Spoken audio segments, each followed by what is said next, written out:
Okay, you can just hang out if you want, man. I'll be done right away. You can just hang out.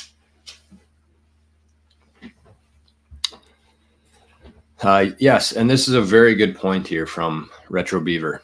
It says unit bias is what drives noobs into shitcoins. It's a part of a lot of Bitcoiners' journey. Do the work.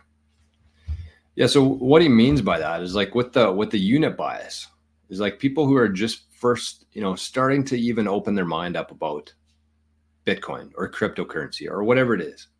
They see this price of Bitcoin at $67,000 US, and the average person, like I'm not talking about the suits on Wall Street and people who have a lot of wealth built up through the years and have a lot of money that they can play with. Some 67,000 looks like nothing, but for most people, I'd say 99% of people, they see 67,000. They're like, well, okay, well, I'm never going to get to one Bitcoin. So what's even the point? Why would I try? But little do they know that Bitcoin is going to be so scarce. It already is in 5-10 years from now. So don't look at it like trying to get to one. Just try to get to like 1 million sats.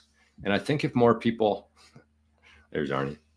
I think if more people understood that in terms of like what a sat is, how we're just going to keep moving the decimal points from Bitcoin to sat to microsat to millisat to milli sat.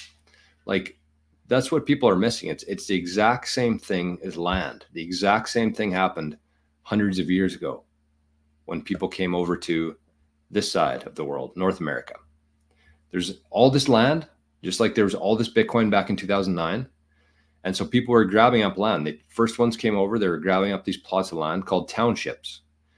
And so at the time, there's a ton of supply. Every step they took was new land, ton of supply, zero demand, zero people were over there yet. And so it was worth almost nothing, just like Bitcoin was back in 2009. One Bitcoin, one township, same kind of thing. So just like in Bitcoin, or just like when people came over here, as more people showed up and the supply of new Bitcoin kept going down with the halvings, it got more valuable. And so we're kind of at the same point now where we're going from Bitcoin to a sat to a microsat, and we're just going to keep pushing the decimal point because we can't make more Bitcoin. So the only thing that we can do is push the decimal points. So I think most people, as mentioned here, suffer with the unit bias. They think because they can't get one Bitcoin, it's not going to be worth anything.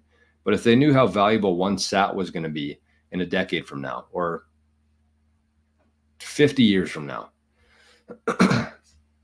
because you have to keep in mind here, so with the land there, with the land analogy is like people moved from a township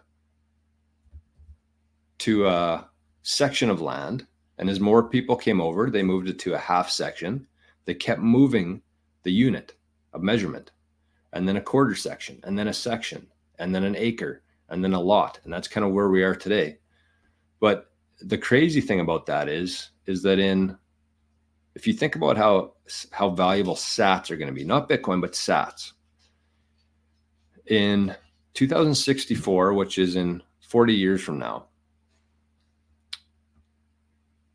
there's going to be 1,283 Bitcoin mined, new Bitcoin mined. No, sorry, 321 Bitcoin per year mined. The whole world is going to have 321 Bitcoin per year mined, new supply, which is less than one Bitcoin per day for the entire world. So that is the big issue there, is the unit bias.